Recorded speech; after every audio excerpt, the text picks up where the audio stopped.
relaxed note in the sense of murder. If you kind of want to take a break from any sort of intense murder, terrible things that people do to each other, this story is definitely more light, but it is not free of chaos. This story is incredibly chaotic. It's insane. The ending is a bit rough, so it's lighter, but also not. But I think that this is a tale that you guys will really find interesting. I found it was crazy, and it actually took place 93 years ago on the day that this will be uploaded, so the 23rd of December, which I only just found out as I sat down to film, so pretty crazy. So let's get ourselves comfortable, let's relax. The holiday season can be so stressful. This year already was enough, and now if you're not able to see your family or your loved ones, that might just make this time even crazier than it already can be. So let's try and for once really de-stress, relax, and get into the crazy tale that we're about to talk about. Again, it's a break from like murder and plotting, but it definitely shows you a different side of humanity at the end. So with that being said, let's get ourselves nice and comfortable. Grab yourselves a veggie chili with a glass of male pick and a blanket. We all know from my last video I do not like Malbec. Or grab yourselves a Pepsi and your kids, aka yours, Christmas candy. Or ruffle your pillows and settle in, maybe with a weighted blanket and mug of chai tea. As for me, I will be having a glass of rosé from our first 12 Wines of Christmas video. So pour yourselves a glass, pull up a chair, relax, and let's dive into the tale of the Santa Claus bank robbery.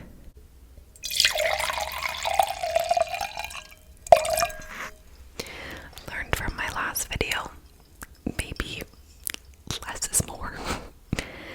I feel like I'm gonna have to take this headpiece off at some point. It is so loud. So it is 93 years in the past, into 2027 in Cisco, Texas. Shout out if you're from there. The 20s back in the day were a very large time frame where crime was committed quite frequently. Property crime, from bank robberies to store holdups, had increased within this time frame by about 1700%. I don't know where those numbers are from. It was an insane period of time.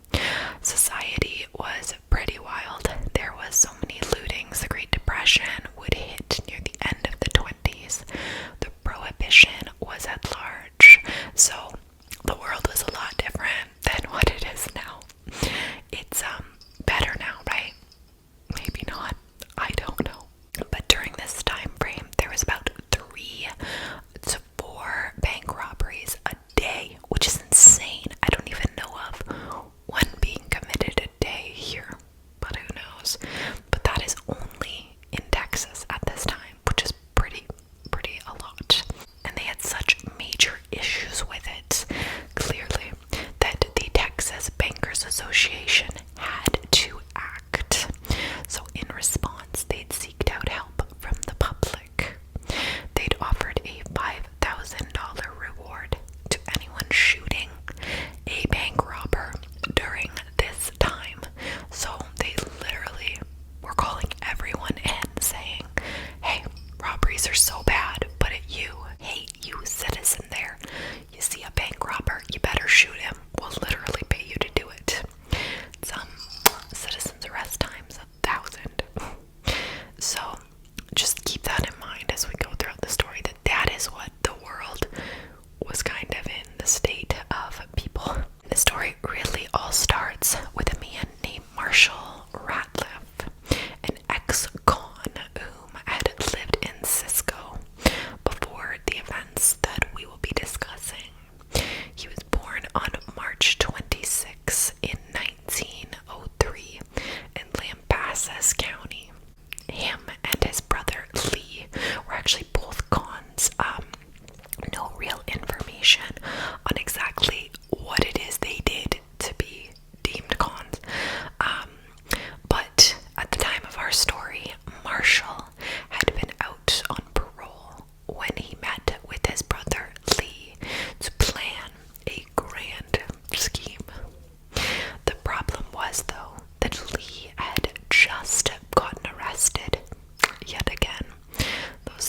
at the time when there was a $5,000 fee on just shooting a robber, it was instantly a more dangerous plan.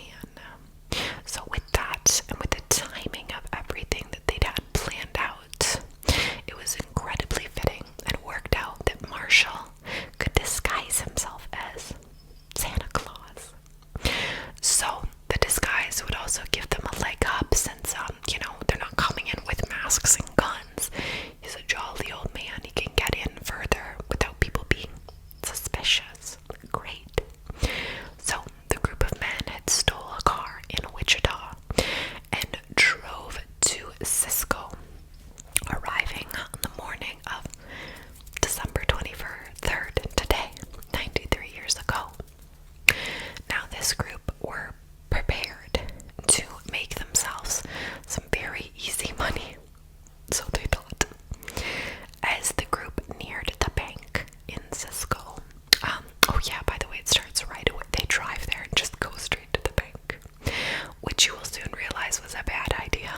Anyway, so Marshall had donned his Santa Claus suit that he'd actually borrowed from Miss Midge Tellett, whom had ran the boarding house where they had been staying in Wichita Falls. They had let Marshall out a few blocks from the bank. While walking towards the bank, Marshall smiled at everyone, stopping to chat with eager children, answering questions, patting them on the head, and continuing on his way. He was really throwing out the Santa vibes. And no one thought this was odd. If anything, it was a treat for the public in that moment. So after all, still while being followed by children, which is important, Santa had joined three men in the alley and led the way into the bank. So when he did this, the kids who were excited and were following him followed him into the bank as well. As they'd entered, Marshall kind of was headlining it. Everyone else sort of waited back, and he'd walked in, receiving a lot of smiles, a cashier saying, "Hello, Santa," to which he did not respond. He had dropped his persona of being nice Santa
she had charged her way in with her daughter through the bookkeeping office of the bank, announcing they're robbing the bank.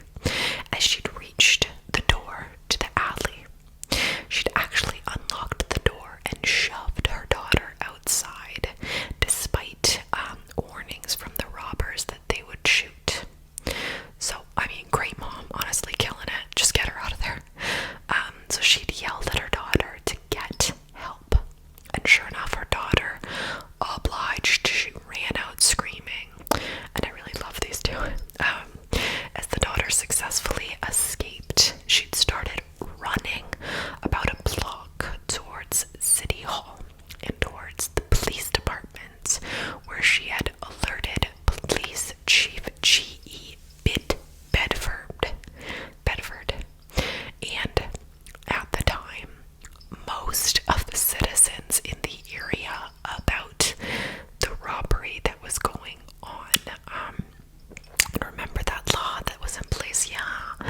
So she literally just told everyone, and that would be good, but you will see why it's not. There has to be a movie inspired by this, by the way, because it's just so crazy. If there is, and you guys know it, comment below, because I love a good heist movie, and I just, the way that everything worked out, this is so crazy. So comment below if you know, yes, there is one, and what it is, so I can watch it. So, the police chief had taken a riot gun and ran to the scene, and they had officers R.T. Reddy's and George Carmichael covering the back door of the bank, while the chief had posted himself in the alley that ran along the side of the bank and to the front, while Officer Carmichael took a position near another alley which ran behind the bank and intersected the first portion as well. So they're in position. Exciting. I like pursuits apparently a lot. This is something I've learned about myself with this channel. Love me a hot pursuit. And anyway, sorry, segue. Several minutes later, Marshall had filled his sack with money and came out of the vault. Seeing someone outside, Hill had actually fired a shot through the window, and the shot was returned. I mean, you're surrounded. Hill had fired several more shots into the ceiling to alert those outside that they were armed, and a full-force gun battle had commenced, as many of the citizens outside owned guns. They all took part, and they were ready to collect their money. Times were rough. $5,000 was so much money back then. And for those who were without weapons, they were actually rushing to hardware stores and trying to purchase weapons to join the whole thing. So the assistant postmaster and the postmaster, for example, were two whom not only had weapons but had opened, fired, and a rifle bullet had actually struck one of the fugitives in the arm, spinning him around. But a bullet also had struck a cashier in her jaw, and another bank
So in total, 6 civilians were wounded, as I'd mentioned, and Davis is severely injured himself, and Ratliff Marshall had actually suffered from 2 wounds as well, one on his chin and another on his leg.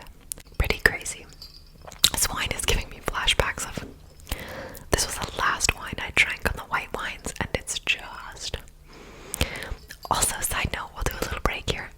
If you did not watch my red wines of Christmas, I received this sweet little Tipsy Queen glass that you'll be seeing a lot more in these videos.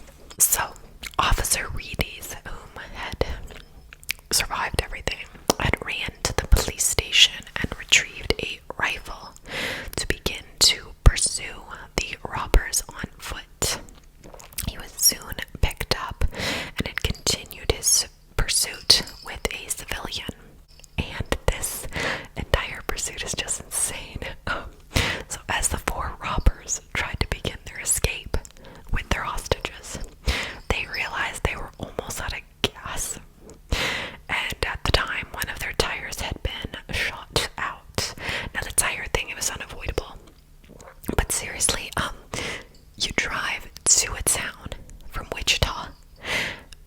Don't go anywhere else, you just go right away. Like, fill up, get a full tank in there, you know? I feel like that's like a getaway driver's #1 job. Do we have gas? But anyway, it wasn't greatly planned out, clearly. So they drove to the edge of town and were pursued by a mob, truly. And they'd attempted to commandeer an Oldsmobile belonging to the Harris family. So 14-year-old Woody, who was driving at the time, had given the car to them, but not the keys. So the robbers had thought that they'd commandeered this vehicle, and no, they hadn't. But they proceeded to transfer all of their things into the Oldsmobile. And this was amidst gunfire, by the way. And so they'd put everyone in the vehicles, only to realize they couldn't start the car. Yeah, and Davis at the time, who was very injured, was unconscious and in the vehicle. And they'd actually just left him in the car and moved back to the first vehicle with their 2 hostages. They did not realize this part. So they left their friend, who was unconscious, behind, right? No, loyalty amongst thieves. But truly, what else could they have done? I don't know. At that point, I think leaving him behind would have maybe given him a better chance if authorities took him in, and But they did not realize that upon leaving Davis in this car, that they didn't grab anything else either. So all of the money that they stole was in the car with their friend. So the mob found Davis and the money and had temporarily given up the chase. The money was returned to the bank. They had stolen $12,400 in cash and $150,000 in non-negotiable securities. So estimates were made that there was at least 200 bullet holes just in the bank itself, a number which a lot of people thought was actually too low. But besides the police officers, as I mentioned, at this point there was 6 townspeople wounded, and no one was actually sure whether the robbers were actually remotely responsible for that, or if it was all the mob, like the mob of people trying to get the robbers, because people really don't think the robbers actually harmed any of the civilians. So, and soon you will kind of realize that the entire mob who was after them really were like animals. They'd harmed innocent people unintentionally, but the process and the path that they go down later is pretty severe. So Davis had actually ended up dying that night at a Fort Worth hospital, and the robbers abandoned the bullet-ridden car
his mother, Rilla Carter, had filed for a lunacy hearing in Huntsville. However, the citizens of Eastland County were so furious. They were absolutely furious that he had not been executed yet for his deeds. And they were even further aggravated to know that Marshall was not only attempting the insanity plea, but that it was working out really well for him, which you will hear about. Judge Davenport had issued a bench warrant for an armed robbery charge for stealing the Harris's car, and he'd extradited Marshall to the Eastland County Jail. It's there that Marshall had actually convinced his jailers, Pack Kilborn and Tom Jones, that he really was insane. And he did it so well that he ended up faking paralysis. And these two men ended up feeding him, bathing him, and would even help him go to the toilet. So, like I said, he was doing very well on his insanity plea. People were upset about it, and he fooled them because he was not crazy. You will see shortly. But he fooled them very well. I mean, they went out of their way to help him with literally everything. So it was on November 18th, while awaiting execution, that Marshall had attempted to escape. He'd ended up getting hold of a 6-shooter that was in an office desk, and he had fatally wounded Tom Jones in his attempt to escape. And he had violently fought back in a hand-to-hand combat. He did shoot at him, but he'd never hit him. Most of the town was actually there watching these events through the window, and they were unable to break down the steel door and help the men that he was battling. So they had watched him beat the man that he did not kill into unconsciousness, then returned to his cell, which is pretty wild. So a crowd had began to gather the next morning, and by nightfall had grown to over 1,000 to 2,000. They began demanding Marshall. Kilburn refused, but was overpowered by a mob of 15 to 20 men, whom rushed in, and the mob had taken Marshall, dragging him outside. They had tied his hands and feet and headed to a nearby power pole. They had thrown a rope over a guy wire between 2 telephone poles, and they were fully intending to hang him. So the first attempt had failed when the knot had came loose and he had fallen to the ground. The second attempt, however, they used a stronger rope, and the knot did not come undone. Marshall's last words were, "Forgive me, boys," before he was hoisted up 15 feet in the air and was pronounced dead 20 minutes later at 9:55 p.m. on November 19th. Jones died that evening, bringing the total number of dead, including 3 bank robbers, to 6. So there is a historical marker on the First National Bank of Cisco commemorating the Santa Claus bank robbery that says, "Scene of the daring Santa Claus bank robbery, December 23rd, 1927. During Christmas festivities, a costume Santa and 3 fellow bandits looted bank of $12,200 cash and $150,000 in securities. They'd escaped through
course.